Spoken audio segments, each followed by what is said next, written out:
Okay, it is 12:02, so I am going to go ahead and get started.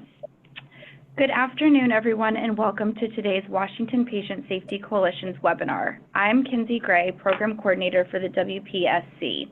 Before we begin, a few quick announcements.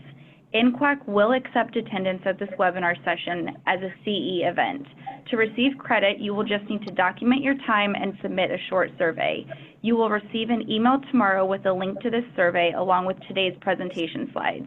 Please remember that if you want a certificate for a credit hour, you must provide either your RN license number or an equivalent ID number and complete the survey by end of day Tuesday, November 5th. If you have questions about this, please contact the NQAC directly. You all are on mute throughout this webinar until we get to the end. Today's speakers would love your participation in a question and answer discussion. If you have comments and questions, please type them into your chat box and I will use them to facilitate the Q&A session at the end. Today's speakers declare no affiliation with or financial interest in a commercial organization that could pose a conflict of interest with the educational content of this program. And now I'm pleased to welcome today's speakers, Dr. Angie Spark and Dr. Randall Mosley. Dr. Angie Sparks, MD, FAA, FP, is a family physician at Kaiser Permanente Burien Medical Center. She is Medical Director for Clinical Knowledge Development and Support with Kaiser Permanente's Clinical Improvement and Prevention Team, working on quality improvement, clinical practice guidelines, continuing medical education, and medical practice communications. Current projects include antibiotic stewardship, shared decision-making, and opioid safety guideline teams. She is a clinical leader in translating evidence and quality into clinical practice, supporting the needs of KP's care teams with best approaches. Prior to this role, she was the Assistant Physician in Chief at the Group Health Olympia Medical Center, where she practiced for 7 years. She is the alumna of Cornell University and the University of Washington School of Medicine. Her residency in family medicine was Ventura County Medical Center in Ventura, California. She is Vice President of the Washington Academy of Family Physicians and represents KP on the Robert Bree Collaborative. Randall Mosley, MD, FACP, received his MD from the University of Washington and completed his internal medicine residency at the University of Utah. He is board certified in internal medicine with added qualifications in geriatrics. His practice experience includes ambulatory general internal medicine, geriatrics, and hospital medicine. He is the co-founder of the Confluence Health Hospitalist Service and is currently the Medical Director of Quality for the organization. He currently serves on the Bree Collaborative and their Shared Decision-Making Committee. He has instituted work on shared decision-making, including authoring decision aids. And now I will turn it over to them to begin this webinar.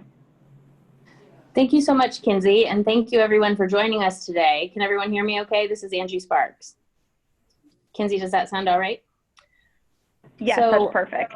Perfect. So Randall and I thought that today we would love to share two different stories of two organizations implementing shared decision-making. Thanks to those who also joined us for last month's webinar about Shared Decision-Making 101. We're gonna briefly go over that, but mostly we're gonna talk about how we tell the stories of how we tried to make it work in our own organizations, some tips and some pitfalls perhaps, and hopefully have a great Q&A on the subject. So with that, next slide. I'm going to talk about Kaiser Permanente, Washington, formerly Group Health several years ago. And I also need to acknowledge the work of Dr. Matt Hanley, who has been really instrumental in implementing this work as part of some of our Choosing Wisely work, but also as part of some stewardship around good decisions related to surgical specialty. So we started about 10 years ago in 5 of our clinical specialties. We really started in our surgical specialties first. We did it that way. That doesn't mean that's how it has to be done. And really, we focused on reliably getting decision aids, which you learned about last time, to facilitate these great conversations in the hands of our patients and our surgeons to make sure that those conversations were happening before surgery occurred. We have so far involved many more than 65,000 patients in shared decision-making, and our outcomes seem to be consistent with the studies that suggested that this would result in a different distribution of surgical care. For us, that meant less hip and knee replacements at the outset, And then really after we published on that, decided, hey, wouldn't it be great if we went out of the surgical offices and really started to have the conversation when those osteoarthritis diagnoses were made. So we've been moving upstream into primary care. You can see on the right of your slide the different video decision aids. We happen to use HealthWise as the group that provides those for us. They can either be seen by our patients via video link or via a mailed DVD with a booklet that goes along with currently. Next slide. So in terms of shared decision making, there are two experts in a room, and I think it's important to acknowledge those when you're thinking about transforming the culture. And in 2009, this was the case that we needed to make, to say there are, and it's very different than traditional medical culture, which is there are two experts in a room. When you're making a shared decision, the provider has certain expertise that they bring, but the patient expertise is in a shared decision-making process of equal value to the provider expertise. And the mutual decision that has come to is the decision that meets the patient's needs. I'll put where the plus sign is a decision aid, which is a tool to help marry the provider expertise, the evidence-based medicine that's coming, and balance that with the patient's expertise, preferences, and values.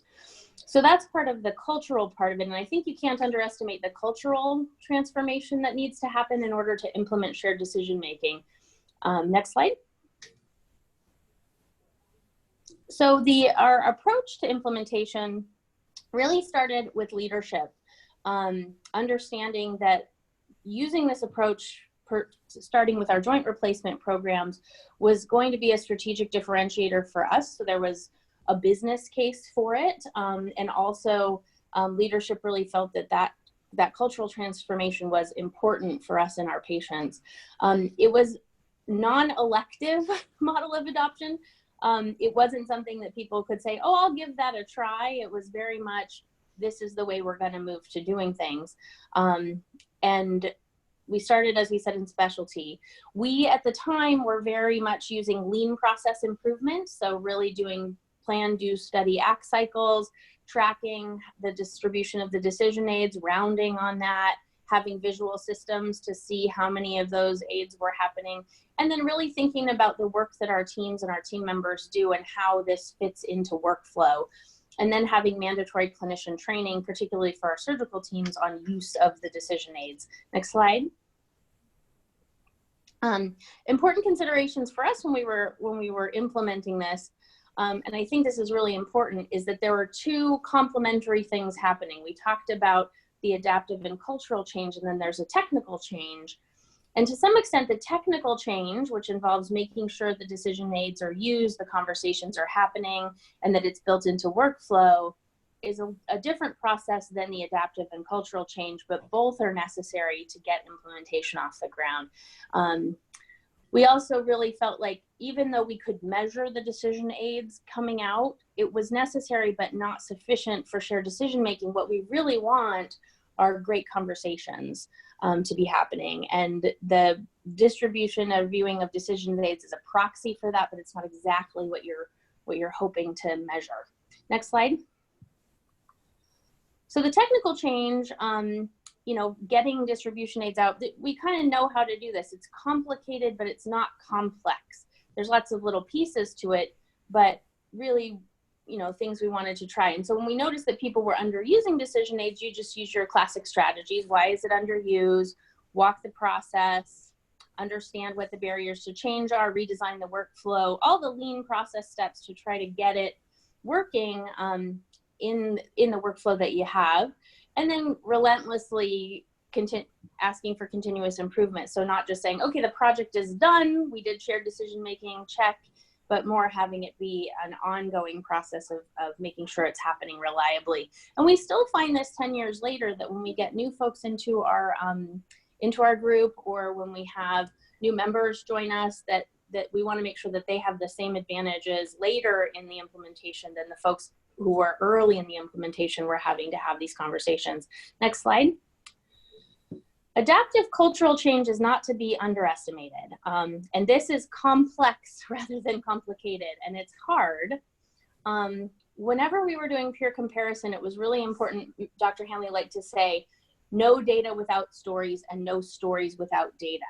So taking a spreadsheet to someone and saying, oh, based on this spreadsheet, I can surmise that this is what's happening, was really disempowering for teams, rather than coming with listening and saying, I'm seeing that there's a difference in how many in the group are using these decision aids. Can you tell me more about that? And really listening and finding out what was hard. We have noticed, Randall and I both in our work on the Bree shared decision-making team, that many clinicians believe that shared decision-making is something that they do all the time.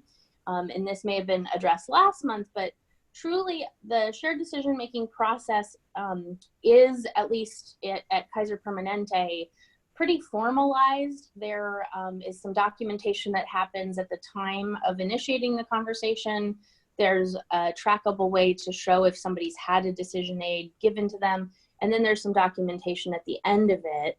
And it is a little different, and this is laid out in the Bree draft recommendations. Those are on the Bree Collaborative website.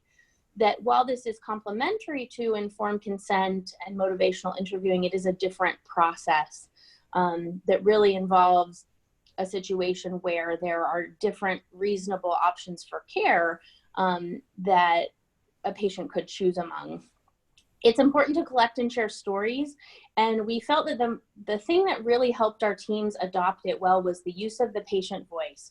We had some nice data about how much patients appreciated having these conversations, some stories about how it made them go into surgery feeling more confident in how their decision was made. Some stories that they really felt empowered going into the surgeon's office, that they were on a level playing field of being able to talk about the decision they were making. And then really having leadership present at a lot of the key team meetings where this was happening, and having leaders do the training too, so they understood it. But it was really, rather than so much on the side of peer comparison, which in other projects has been really helpful, really thinking a lot about, this is really good for patients. They really do like it. They make better decisions. They feel like those decisions are better, and the surgical teams feel like the decisions were more equitable. And that was doable, but it was a lot more complex than just the technical aspects of getting those decision aids out there. Next slide. So like I said, we have an in-process measure. We use a pragmatic metric. This is kind of exposure in epidemiology terms to a decision aid as the measure. We wish we were actually measuring the decision quality, but this is what we are able to pull from our records. What we really want to have as our desired outcome is that the patient viewed the decision aid and had a conversation with the clinician and made the choice that was right for their preferences and values. That's the outcome we're looking for. That was really important in talking about this with clinicians. It isn't a process to change utilization. It's really a process to ensure that patients' preferences and values are respected in the decision-making process. There's some good evidence out there that it can help with organizational liability and other reasons, which is why you're all on the webinar today. But when it comes to motivating people who care for patients, it really understanding that the honor of the patient's preference and values in the shared decision-making conversation was what we were trying to get at. A defect is considered when a patient has a preference-sensitive procedure with no record of having viewed a decision aid, and we just set our goal at 80% use of decision aids, and have gradually getting more and more close to that. This is the inverse on the graph that you see, which is people who did not receive the video as of January 2014. So less and less people going to a procedure without receiving the information. And so that was great. And I think it's important that it's really transparent to everybody that's involved in the process, to allow peers and departments to do their own comparisons to find out and troubleshoot what's going on. Next slide.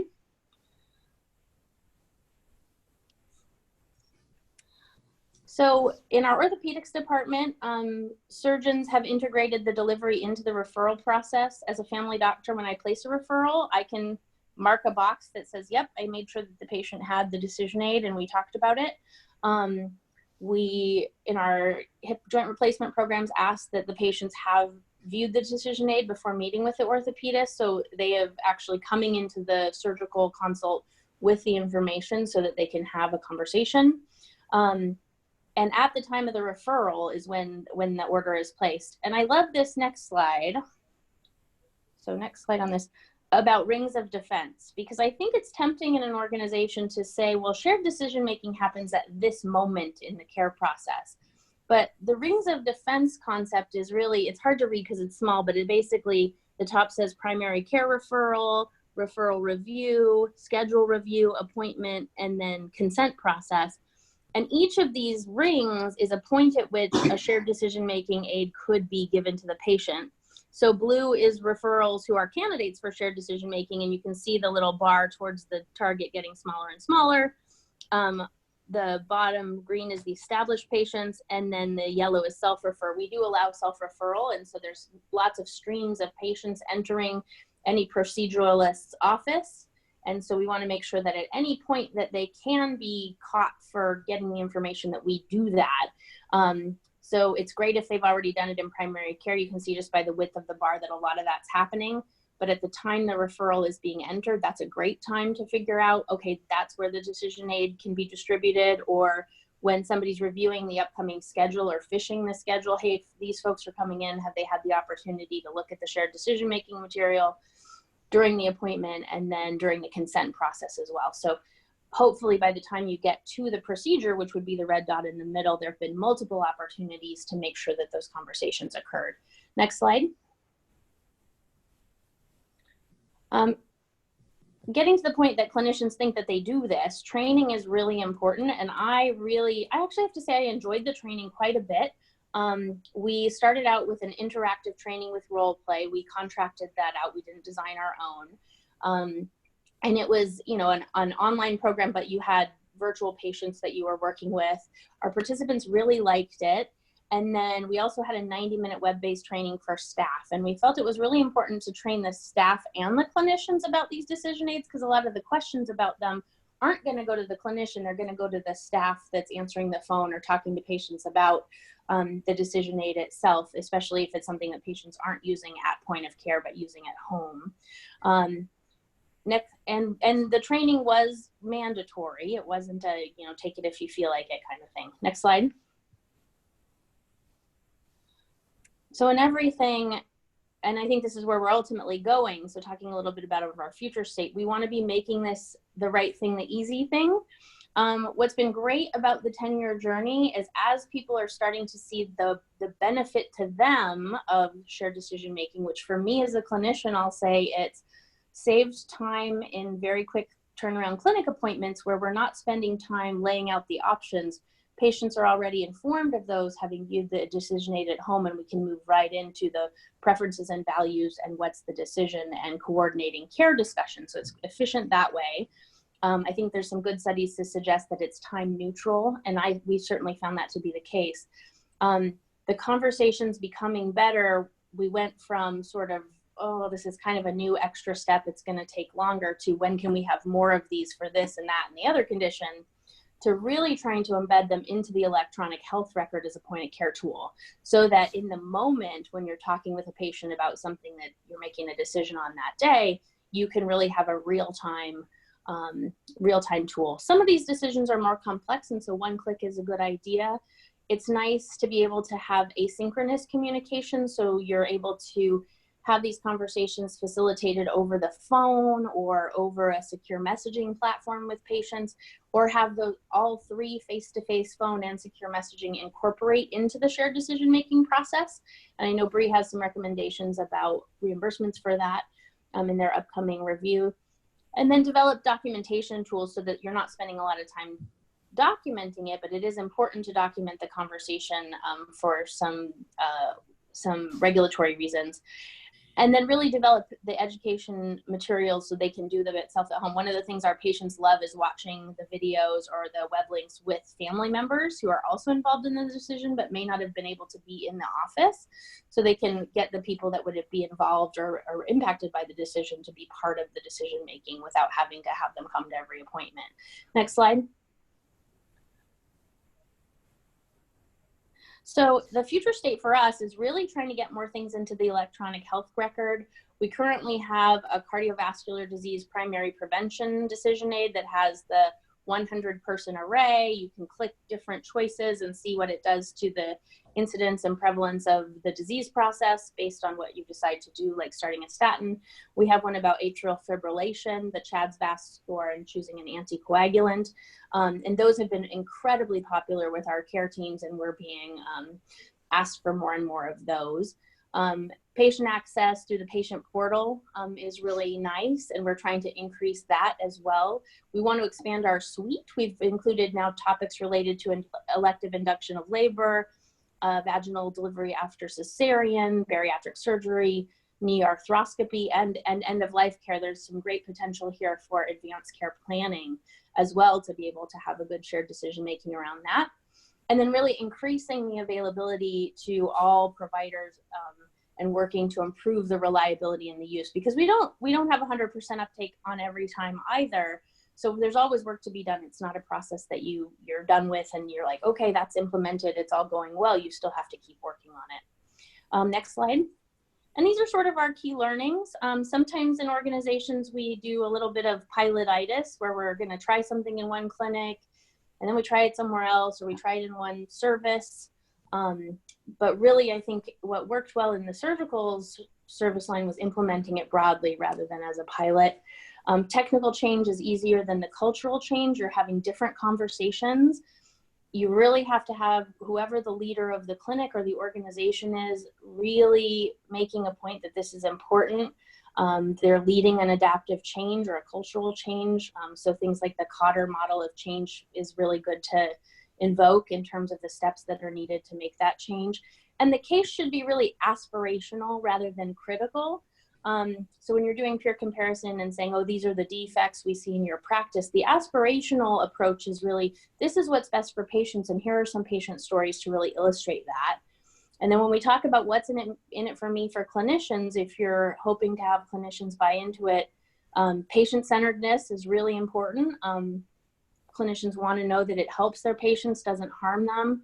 And once you start having these conversations, they are very reinforcing. Once it gets started, it's the group has shifted towards when can we have more and more of this? It's so great to have better conversations. Also the point that it's time neutral or time saving, and that's certainly been my personal experience. I don't know the evidence on that for others, but definitely really appreciate having good decision aids around topics that I find come up pretty regularly in clinical practice. With that, I'm going to turn it over to Dr. Randall Mosley to share the story of Confluence, an organization different from ours, but also doing a lot of great work around shared decision making. So I'll give that over to Dr. Mosley. Thank you, Angie. That was really good. I learned a lot, even though we've talked a lot about this before. Confluence is headquartered in the middle of the state. Wenatchee is the geographic center of the state of Washington. This is a view from my back deck, actually looking down on the confluence of the Wenatchee and Columbia Rivers, which is the origin of the name of our organization. But the name also symbolizes a merger of two independent organizations with long histories. Next slide, Kinsey. So Confluence Health was formed in 2013 as an affiliation between Wenatchee Valley Medical Center, a long-standing multi-specialty group, roughly 75 years old at the time, and Central Washington Hospital. We have 12 clinics in 12 communities over about 12,000 square miles of service area in north central Washington. I realized after I grabbed this map that it's not the current one. We also have clinics not listed on this map in Winthrop and Ephrata. We have roughly 270 physicians, 100 advanced practice providers, and about 200 inpatient beds between two hospitals in Wenatchee. We are mostly a fee-for-service shop, but we are growing our value-based care, and we have some challenges in that our payer mix is roughly 70% Medicaid, Medicare. It's important, I think, to talk about the nature of our organization in the context of shared decision-making, because we are quite different than Kaiser. When I first came to Wenatchee in 2000 and joined the Wenatchee Valley Medical Center from a small rural health group in Wyoming, I was surprised to find what I call a condominium model of practice. So it was a large number of physicians really functionally in an overhead sharing arrangement, each with their own private practice. And over the years, what I've observed is a steady progression towards truly practicing as a group, and implementing things like shared decision-making would fall into that. But there's still some of that baggage around that makes it difficult to implement the kinds of changes that Angie has described in Kaiser. Next slide. So unlike Kaiser, the start of our journey into shared decision-making was inelegant and purely serendipitous. It started with the observation that the number of different organizations making breast cancer screening recommendations was overwhelming, resulting in chaotic messages for our patients. In 2014, an unnamed person who might be giving this presentation thought it would be possible to get a work group together and create a unified Confluence breast cancer screening recommendation for our female patients. A group of volunteers was assembled with representation from oncology, OBGYN, radiology, internal medicine, and family medicine. We started talking about this problem and soon ran into a major challenge. Next slide. The task of creating a unified recommendation was seemingly an unbridgeable chasm. We simply could not agree on the message. In particular, there was strong division between primary care and mammographers. So next slide. If we couldn't decide, how were our patients deciding? In our review of the state at the time of the literature and what was available to patients revealed that unbiased patient-centered information was actually very hard to find. And most sources of patient information typically emphasized benefits over harm. And there was often no fully transparent discussion of these harms.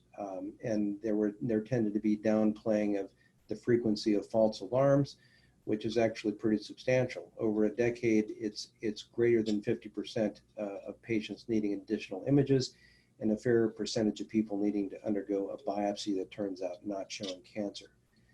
The other subject that was not addressed much in the literature at the time was the concept of overdiagnosis. This is highly controversial, but mid-ground estimates are that about 20% of breast cancers diagnosed by mammography are overdiagnosed, meaning the cancer would never have become clinically apparent during the patient's lifetime. So this was, and finally, if you look at the literature, there's some good data published that the general perception of women regarding the benefits of mammography is extremely inflated, like on an order of magnitude. So this really looked like a challenging arena to step into. Next slide. It was clear that we were not going to agree on how to move forward. And in seeking a way out of this impossible situation, we floated the thought of simply sharing the controversy with our patients to help them make an informed decision that was right for them. Hey, somebody already invented that and called it shared decision making.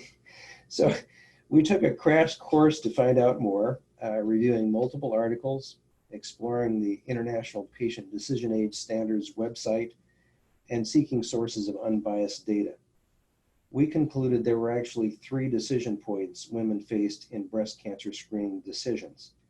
The first was between the ages of 40 and 49, and the question there was when to start screening. The second was between the ages of 50 and 74, should you screen every year or every 2 years? And the third decision point was at age 75 and older, should you continue screening?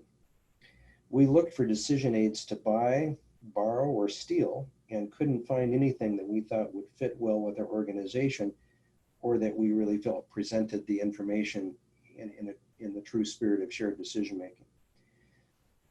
This was, so we decided we would make our own.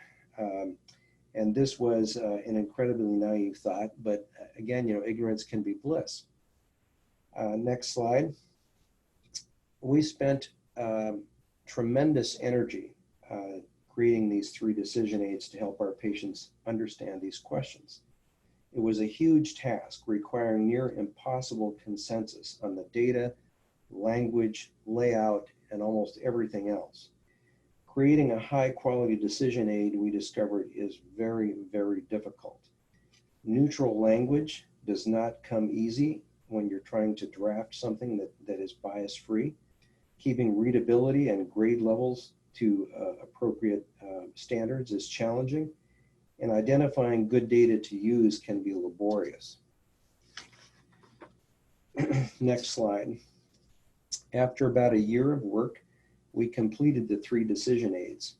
We tested them on about 100 patients for feedback, made a few more edits, then published them in print and put them in PDF format on our website. But that was really only the beginning of this journey. Next slide. The next question was how to operationalize the use of these decision aids. Putting stacks of printed decision aids in waiting rooms did not seem to be enough. We needed to train our providers in their use. We looked into a formal training program from HealthWise, which actually is the program that Kaiser used, now commercialized. But the license to train everybody involved was costly and would have taken all of our primary care providers offline for about a 4-hour session each. We decided that this was not something we could swing at the time. So what we did is we gave a 1-hour roadshow to all primary care practice pods regarding this new tool, and this included kind of a crash course in the nature of shared decision making. I think most providers thought this is what they were already doing, and Angie made that comment as well. But we did have some significant uptake in understanding that this was a different process, and we ended up with at least some beachheads of change. We did not mandate the use of these decision aids or the process. It remained optional. Next slide. The next hurdle was getting this information consistently available. In addition to print, we posted decision aids on our external facing website. We undertook mass mailings and epic MyChart messages to virtually all women over the age of 40 to at least get baseline awareness of these tools. This turned out to be really a much larger project than any of us thought it would be as well. Some women welcomed this, others thought we were stalking them. Next slide. Getting breast cancer screening shared decision-making embedded into workflows was also challenging. Again, keep in mind our history of the condominium practice model. We needed to engineer pathways to get this information into the awareness of patients and their providers in a consistent fashion. Next slide. We engaged our EPIC team to create some custom best practice alerts, or BPAs, to guide providers through the process at the point of care. The bigger challenge was really getting the materials into patients' hands ahead of the visit to facilitate an efficient visit. And that particular thing has proved to be almost an impossible thing for us to reliably do. But it really, if those materials can get into patients' hands before the provider visit, it really does not make this a longer engagement. Next slide. Amazingly, we did not give up on shared decision making after this project. We have since ventured into other areas. We just talked about the breast cancer screening, but we also then ventured into using low-dose CT scanning for lung cancer screening. For that, we created an EPIC Smart Set to guide providers through the process to make sure that patients meet the qualifications and that shared decision-making high points were at least addressed. There is a printed decision aid that we borrowed from Dartmouth because we really liked it, and we continue to use that. We also started trying to move towards being able to offer total joint replacement as in a bundled payment model. And to do that, we really wanted to have shared decision-making tools available for that. For that, we actually purchased HealthWise's decision aid on joint replacement. But again, the workflow for that has proven to be challenging for us. And I would say at current state, adoption of that decision aid and use of it in guiding patients has been inconsistent. Our most recent foray into this was actually colorectal cancer screening. We have the HealthWise decision aid in our library, but felt that really all the choices surrounding colorectal cancer screening were confusing, and we wanted to really guide our patients to two choices, which would be either fecal immunochemical testing or colonoscopy. So we couldn't find a decision aid that really fit that bill, so we made our own. In this particular project, there was much less emotion and politics, and we were able to do that relatively smoothly, though it was still a huge amount of work. We do have the HealthWise library, and HealthWise, this is not a commercial plug, this is my true opinion, has really nicely developed online decision aids. They tend not to translate very well into printed format, and if patients prefer printed format, that can be a little bit challenging. The problem that we had encountered with our HealthWise library was that it's really difficult to have providers access it. It's posted on our external facing website, but on our intranet, it is difficult to find. And we are still working on workflows to make sure people can incorporate links to these decision aids in their after visit summaries. So next slide. In looking back, I think we made three major mistakes, probably a lot more. First was, I think in retrospect, we really should have pursued formal provider training. That was really a decision that was driven by financial expediency, and I think in retrospect, it would have been money well invested, so that people really knew what the expectation was and really what shared decision making meant without a doubt. I know we still have pockets in our organization where people don't understand what this exercise is.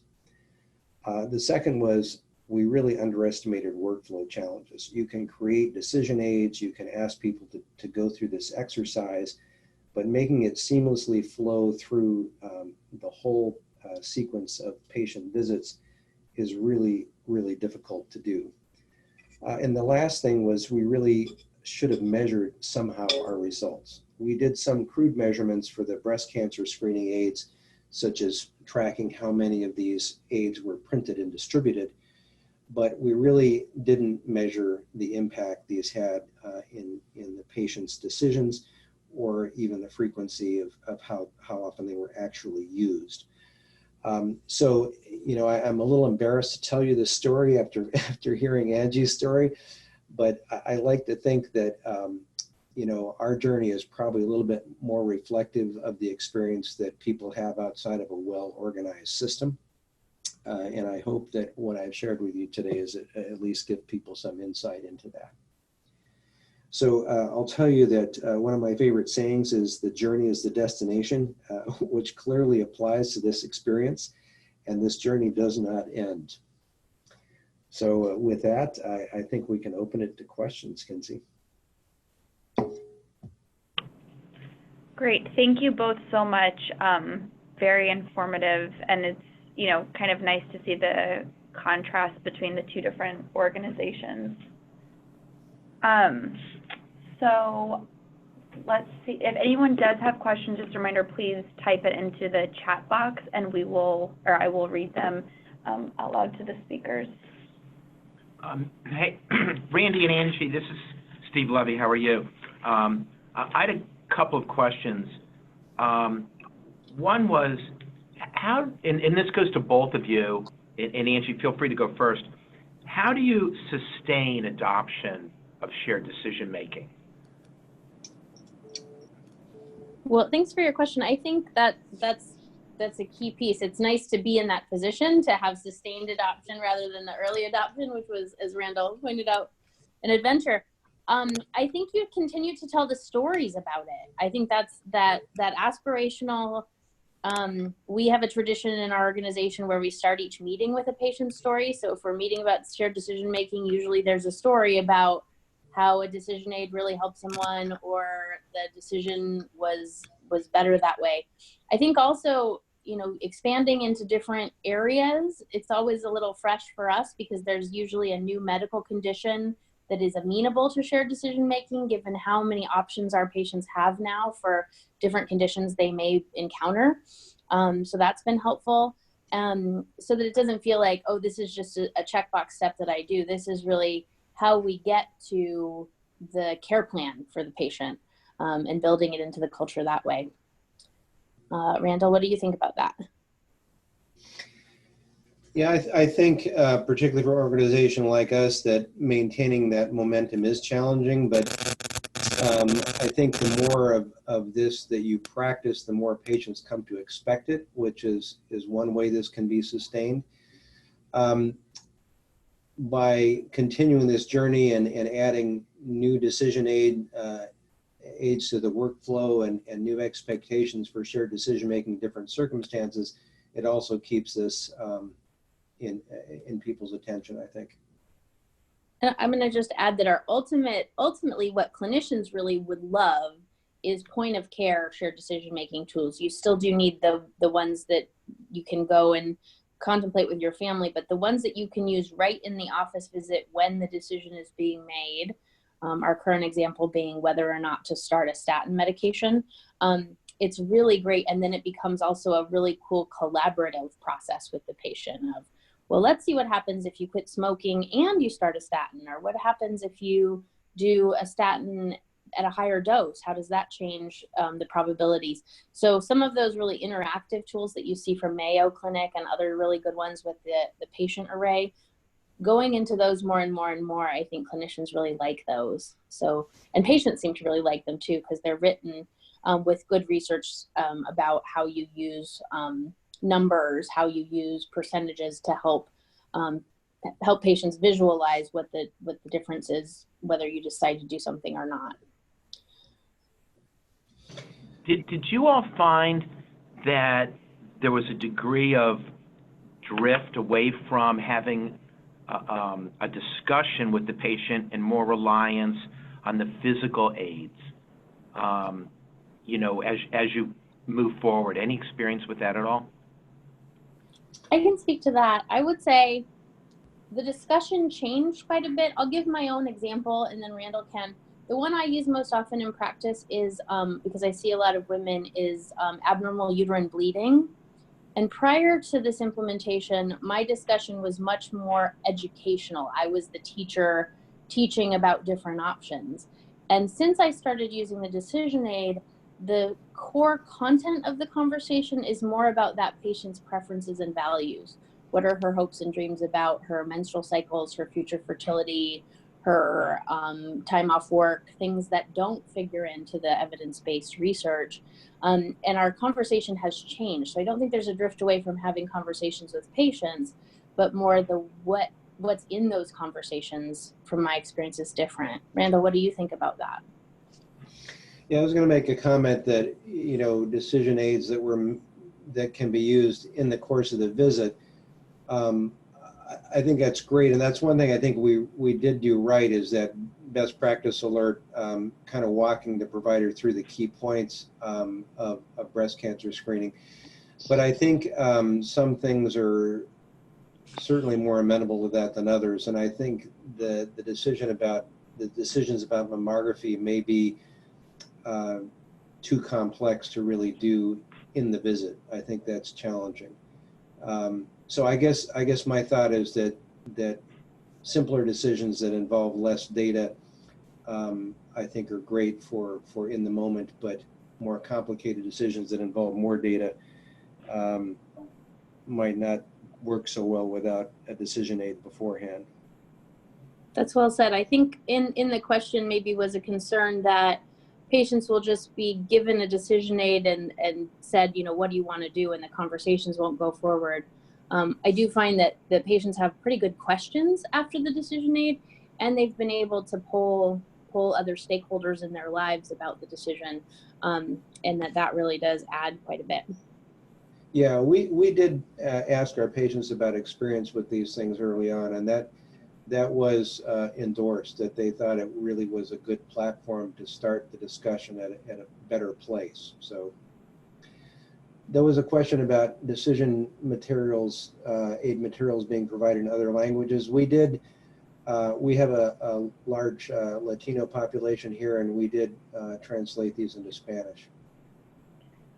Yeah, that's our work underway as well. We have a pretty good Spanish language resources working on Vietnamese, which is our next most common, and having those tools available. When you contract some of them out, they have a lot of that potential to do it. But on the flip side, when you make your own, then you're using translation services. But those services are available, and I think are worthwhile to try to get as many of your patients able to use these. I've done them through the point of care tools. I've done through translation services, the live action translation, and that actually helps a lot too, because my conversation is scripted enough that I can do it pretty consistently. Another thing I really like about this is that my conversations are more consistent with patients. I don't tend to miss key points or overemphasize one versus the other, because I'm trying to do the same process with each patient. And I think that that's been nice in reducing my own intra-clinician variability.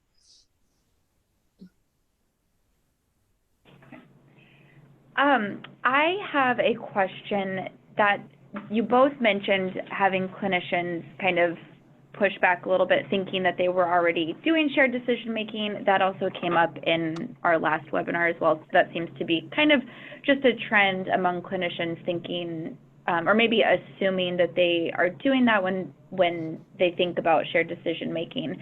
So when you both were introducing this, how did you kind of overcome that level of thinking with clinicians and kind of get them to understand what shared decision making actually is, and then implement it in its full form, as opposed to what they were doing thinking that it was shared decision making before? Randall, do you want to take that one first? I've got a few comments as well. Yeah, we really tackled that on that initial roadshow rolling out our breast cancer aids.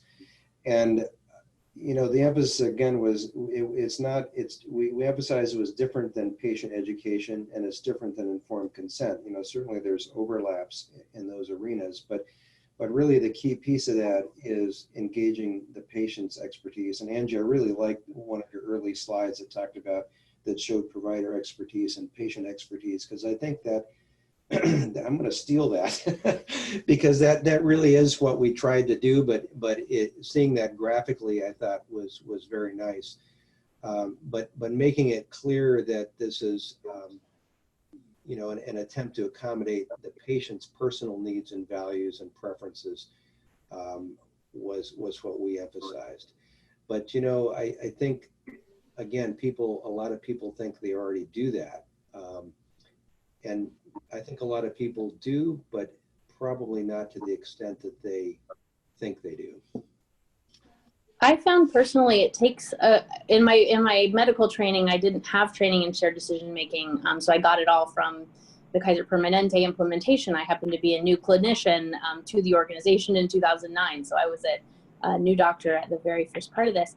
And I think it really got to the humility of the clinician to understand that we can have a conversation where I make a very clear clinical recommendation about what I think is best to do, and I inform the patient about that, and I ask for their opinion on that, but I don't change my clinical recommendation. I have a strong recommendation for or against something. Shared decision making is where I have information about different clinical pathways, and the patient has equal footing and equal say based on their expertise about what clinical pathway we pursue. I'm not making a strong recommendation for or against an option because I don't have the expertise to do so. We have to do that together. And allopathic medicine hasn't had a tradition where patients' preferences and values were given equal weight to clinician expertise. And that's a big cultural change, and takes a lot of humility on the part of the clinician to be a non-expert in what's best for the patient to some extent. And I think there are clearly some patients too who prefer Indeed. to defer that to the provider, and that can be a challenge too. That's exactly right. We had a number of patients who grew up, if you will, in that tradition of more paternalistic care, where they really had a hard time with, you want to know what I think about it? I came to you to get your strong recommendation for or against an option here. But even in that scenario, I think it was, for a few of them, refreshing to find out that I needed to know more about them, and they needed to teach me as much about their preferences and values and what matters to them for me even to be able to make a decent recommendation on the options that were available.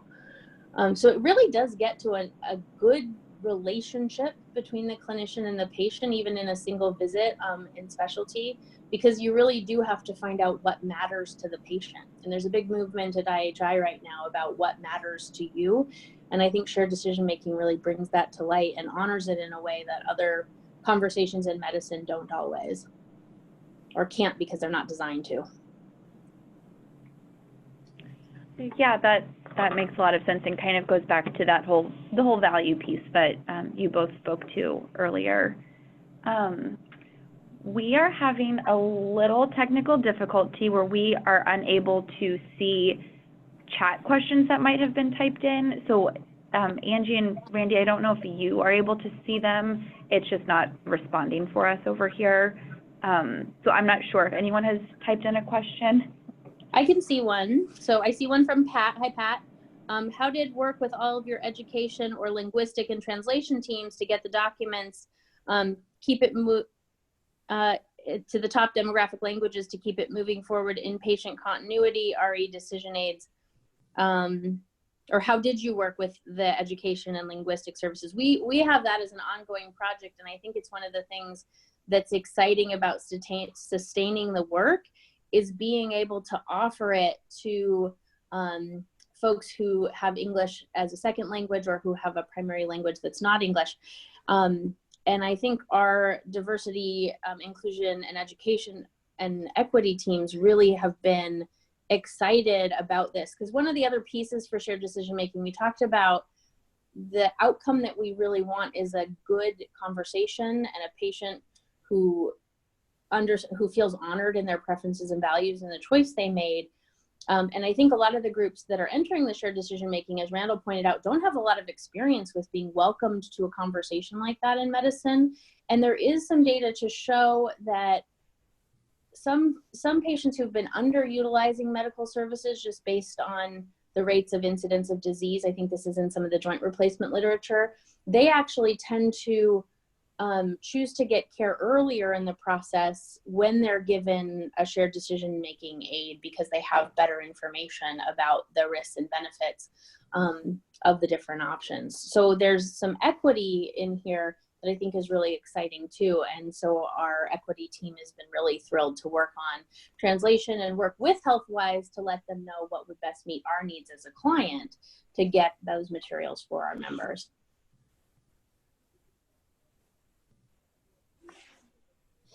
Yeah, I do think there's work to be done there, though, nationally and statewide, to get these in as many languages as possible. Yeah, we dived into this a little bit further with our colorectal cancer screening aid. The breast cancer screening aids we had professionally translated from the get-go, so both English and Spanish were available at the beginning.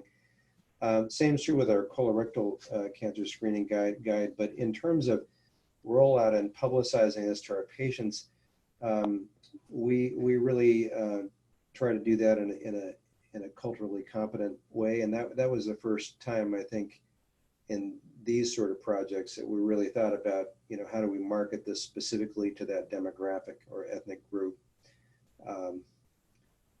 So even if you simply translate it, it may not have the same meaning, and that's something to think about, I think. One of the benefits too is when that happens well, there's tremendous trust that's built that may not have been there before, when it was more, I make a recommendation, ask you your opinion on it, and we move forward with my recommendation kind of conversation.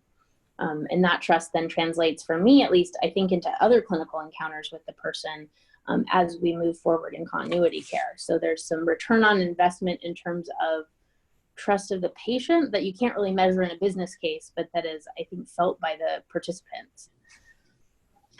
Angie, I have a question for you. Yeah. How do you know that high quality discussions are actually taking place with all of your providers? So I wouldn't say with all of the providers. I don't think any of us is at 100%, so I want to be humble about that. But the way that we spot check it, at least, is to do patient follow-up surveying to say, you've just had your knee replaced. Do you remember when you watched the video ahead of time? Do you feel like that contributed? Well, how do you think? Oh, and the other thing is that this actually is embedded in the CAPS questions now, isn't it? There are 2 questions that are, my provider acknowledged my preferences and values, and my provider explained the options for my care to me well. So we follow those pretty closely. It's not direct, again, there's no direct path in measurement, but it's, again, another measure you can use to find out from a patient perspective, are high quality conversations taking place? And then on the part of our surgeons, that's also an internal satisfaction, not as formalized probably, about how confident are you that the patient going into the procedure felt informed and felt listened to, or had their preferences and values accounted for. That's more of an ad hoc, but the formal quality measures that are out there really do take into account shared decision making as a key competency, I think. Mm-hmm. Do all of the new providers coming into your system get this training? Yes. They, if they're surgeons in particular, it's very formalized and tracked. In primary care, it tends to be a mentor to mentee discussion, but because many of these are baked into workflow, our associates, which we call our new members, they do get orientation to this. That's not the formal health-wise training. And then as they start to use the decision aids, usually their colleagues in practice are also swapping notes on which ones they really like, how do they use them. We really look mostly at our high cost procedures, because from a business case, that's where the money is. But from a practice efficiency standpoint, my colleagues and I talk quite a lot about, oh, did you use that vaginal bleeding one? Wasn't that great? Or like, the patient really liked it when I sent them the shared decision-making tool around their knee, because they weren't sure they wanted to have surgery, but they just needed the information for now. Because the other thing to think about with shared decision-making conversations is they can happen over the course of even up to a decade when you're talking about joint replacement. So where that decision aid lands in that decade of contemplation, it can happen 2 or 3 times. It can happen 1 time, which makes measurement a little hard too, because the moment of decision is a moving target sometimes. Hey, this is Steve again. Have you seen any influence on a reduction of adverse events or preventable events from implementing this? Oh, that's a really good question. I think it would be correlation if we did do an observational study of it. So I can't speak to that for our organization. I don't know for sure.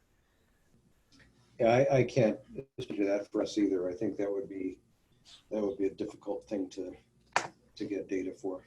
But a great question. Is there a correlation at least? And I'm not sure with the Bree review if adverse events was one of the things. Certainly decreased liability with shared decision making, and I think there's some protections in law around that too, that if there's demonstration of a shared decision making process and an adverse event does occur, that the legal risk tends to be lower. That's what I remember from the studies. If there's documentation of the process in the chart that the patient was receiving the information and having conversations with their team.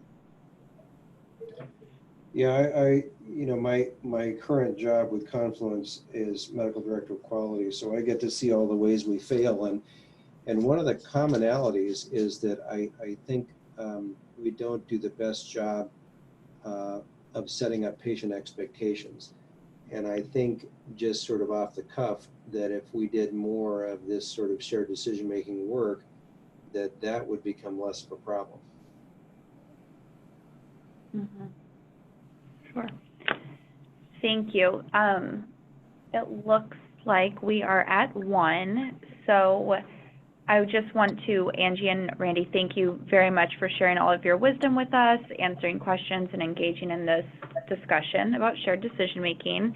And everyone else, thank you for attending. Just a quick plug for our third and final webinar in this series. It will be Thursday, November 14th, so that's in about 2 weeks. So very kind of quick turnaround for the next webinar, but I will send a calendar invite out to everyone so you won't miss it.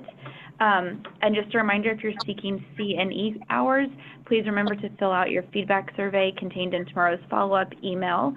And thank you, everyone, and enjoy the rest of your week. Great. Thanks, Angie. Thanks, Randy. And thank you, everyone. Thank you. Bye-bye.